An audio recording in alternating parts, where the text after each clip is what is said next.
গরু জবাই নিষিদ্ধ, গরু খাওয়া যাবে না। গরু জবাই নিষিদ্ধ হয় পশ্চিমবঙ্গে, মোদীকে গ্রেফতার করেছে পুলিশ। ওর এত বড় কলিজা কিভাবে হয় যে এবার কোরবানির ঈদে পশ্চিমবঙ্গে কোনো পশু জবাই করতে দিবে না? পশ্চিমবঙ্গের মুসলমানদেরকে বলবো, দরকার পড়লে এবার কোরবানি শুভেন্দু অধিকারীকে দিয়েই শুরু করো। না খেয়ে থাকেন তো বর্ডারে কোনো ব্যবসা করেন না, ইন্ডিয়া থেকে একটা কিছু নিয়েন না। শুভেন্দু আপনার পা ধরবে যে বাবারে আমি তার তুলে নিচ্ছি, এই কাঁটাতারের বেড়া তুলে নিচ্ছি, তোরা কি চাস তাই দিব। খালি ধৈর্য ধরে একটা বছর ভারতের কোনো পণ্য ঢুকতে দিন না। ভারত আমাদের চূড়ান্ত দুশ্মন, মুসলমানের দুশ্মন, যার জ্বলন্ত প্রমাণ হচ্ছে নরেন্দ্র মোদী আর এই শুভেন্দুর মতো খাটাস। আজকে হৃদয় রক্তক্ষরণ হয়, মুসলমান বাঘের মতো গর্জন দিয়ে 1 ঘন্টা বাঁচতে চায়, বিড়ালের মতো মুসলমান 100 বছর বাঁচতে চায় না। এটা মুসলমানের ইমানি মুজিজা। পশ্চিমবঙ্গের কোরবানি নিষেধাজ্ঞার আগুন এবার আঁচড়ে পড়েছে বাংলাদেশের উত্তাল রাজপথে। ওপার বাংলার বিজেপি নেতার বিতর্কিত এক সিদ্ধান্তের প্রতিবাদে এপার বাংলা থেকে এমন এক বিস্ফোরক এবং চরম হুঁশিয়ারি দেওয়া হয়েছে, যা দুই বাংলার রাজনৈতিক অঙ্গনে বিশাল এক ভূ রাজনৈতিক আলোচনার জন্ম দিয়েছে। কোন মুসলমানের ধর্ম নিয়ে অবমাননা করার ক্ষমতা ডোনাল্ড ট্রাম্পেরও নাই, সেখানে তো শুভেন্দু অধিকারী একটা সামান্য পুঁটি মাছ। চন্দ্রনাথ রথ হত্যাকাণ্ডে এবার পুরোপুরি ফেসে গেলেন শুভেন্দু অধিকারী। মুখ্যমন্ত্রীর গদিতে বসার 1 সপ্তাহ পেরোতে না পেরোতে নিজের পদ হারাতে চলেছেন তিনি। নিজের সবচেয়ে কাছের এবং দীর্ঘদিনের বিশ্বস্ত পিএসকে কি নিজের নির্দেশেই চিরতরে সরিয়ে দিয়েছিলেন শুভেন্দু? সীমান্তে যদি আর একটা হত্যাকাণ্ড ঘটে, একটা লাশের বিনিময়ে 10টা লাশ সীমান্তের ওই পারে পৌঁছে দর্শক, ভারতের শুভেন্দু অধিকারী এবার রীতিমতো ফেসে গিয়েছেন। ভারতে কোরবানি এবং নামাজ বন্ধ করে দেওয়ায় খেপে গিয়েছে ভারতীয় সকল মুসলমানেরা, সাথে হিন্দুরাও যুক্ত হয়েছে। কেন মুসলমানদের এই ধর্মীয় বিষয়ে আঘাত আনছে, এই জন্যই সকলে ঐক্যবদ্ধ হয়ে গিয়েছে। শুভেন্দু অধিকারী নামাজ এবং কোরবানিকে বন্ধ করে দিয়ে মুসলমানদের ঈদ ব্রিগাদ করাতে গিয়ে সে নিজে এবার ফেসে গিয়েছেন। আসুন বিস্তারিত লাইক করে শেষ পর্যন্ত ভিডিওটি দেখতে রাখি।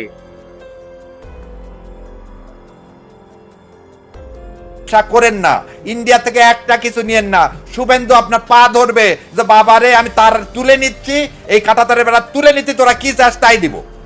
খালি ধৈর্য ধরে একটা বছর, খালি ধৈর্য ধরে একটা বছর ভারতের কোনো পণ্য ঢুকতে দিন না। যত আমাদের বর্ডার এলাকার মানুষ আছেন রাত দিন পাহারা দেন যাতে ইন্ডিয়া থেকে একটা জিনিসও না ঢোকে। কি হয়েছে, 10টা গরু দিতাম, এবারে ভাগে গরু দিব। ইন্ডিয়ান গরু দরকার নেই। আল্লাহ কি আমাকে বলছে যে না তোমাকে গোটা গরুই দিতে হবে? আমার যা আছে তাই দিয়ে দিব। ইন্ডিয়ান গরু নিয়েন না। দেখ, ইন্ডিয়ার গরু যদি আপনি না নেন, গরুর ঘাস খাওয়ার মতো ঘাস পাবেন না।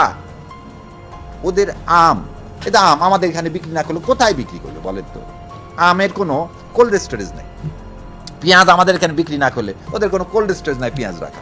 পেঁয়াজটাতে পিসা পেস্ট করে বরফ করবে, সে সব ফ্যাসিলিটিও কলকাতার নাই, আদার নাই, রসুনের নাই। তা আমার কাছে না দিলে কার কাছে দিবে? তখন আপনি বলেন শুভেন্দুকে, শুভেন্দু কাঁটাতারের বেড়া সরাও, না হলে আমি এগুলো কিছু নিব না। কলকাতার মানুষই এই শুভেন্দুই নিজের পার্টি চালাতে হবে না শুভেন্দুকে? দিল্লি টাকা দিবে? তাহলে এই আপনি যে পণ্যটা নিচ্ছেন ওখান থেকে চোরা কারবারির মাধ্যমে, সেই চোরা কারবারির টাকাটাই শুভেন্দুর পকেটে যাচ্ছে। সুতরাং চোরা কারবারিটা বন্ধ করেন। বিডিআর এর ভাইদেরকে বলবো, আজকে যাদের নাম বিএসএফ, ভুলে যেন না আপনার ভাইদেরকেই, বিজিবির ভাইদের, আপনাদের ভাইদেরকেই, উত্তরসূরিদেরকেই সেদিন ইন্ডিয়া এসে হত্যা করে গেছে। সেই রক্ত এখন আপনাদের মধ্যে আছে।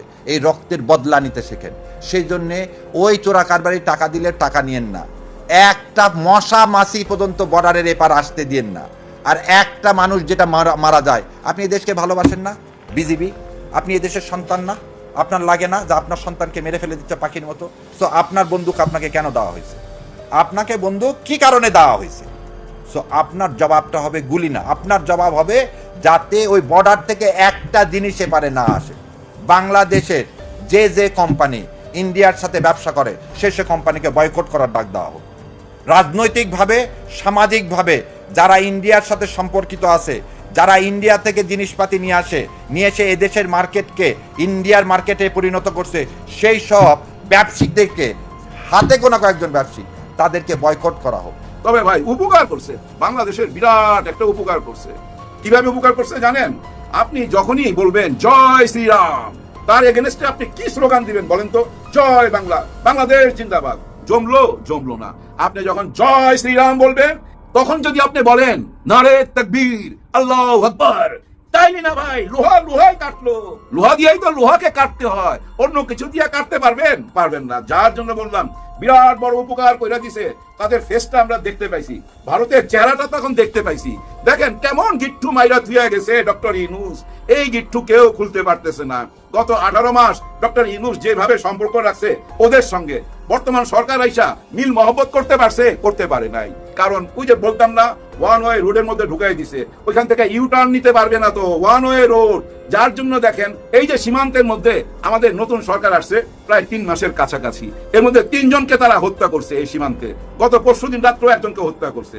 তার মানে কি বুঝছেন, সম্পর্ক ভালো না, ভালো হইতে পারে না। কারণ কি জানেন, ওই যে ওয়ান ওয়ে রোডের মধ্যে ঢুকাই দিছে, তো নির্বাচনের 3 দিন আগে যেসব চুক্তিপত্র কইরা গেছে ডক্টর ইউনূস, ওই চুক্তি থেকে তো কেউ বাইর হইতে পারলো না। বাইর হইতে পারছে? ওই চুক্তি থেকে বাইর হওয়ার সুযোগ ছিল ভাই, 60 দিনের জন্য একটা দরজা খোলা ছিল। এই 60 দিনের মধ্যে ওই চুক্তি আপনি বাতিল করতে পারতেন। 60 দিন পার হয়ে গেছে, বর্তমান সরকারের বয়স 70-72 দিন হয়ে গেছে, তো আর বাতিল করতে পারবে না।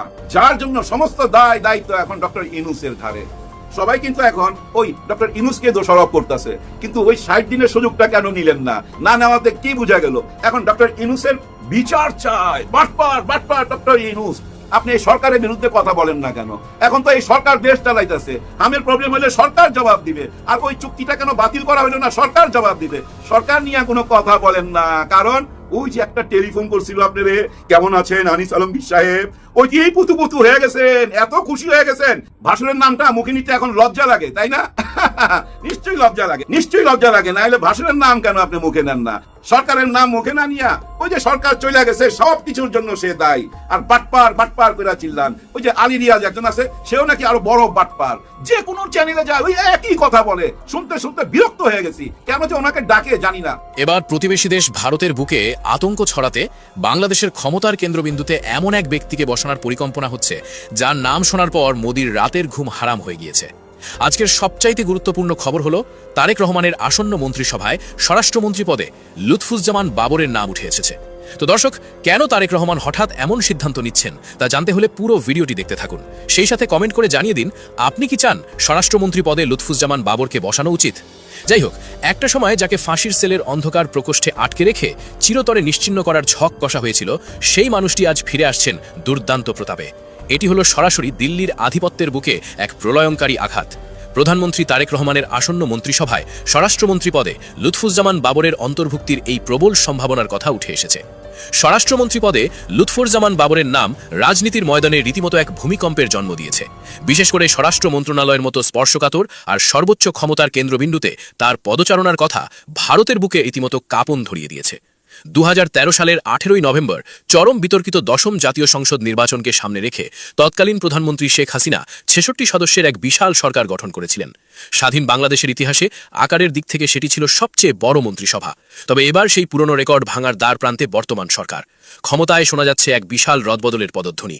বর্তমান মন্ত্রিসভার সদস্য সংখ্যা 49 জন, যাদের বেশিরভাগই দাপ্তরিক কাজে একেবারেই নবীন।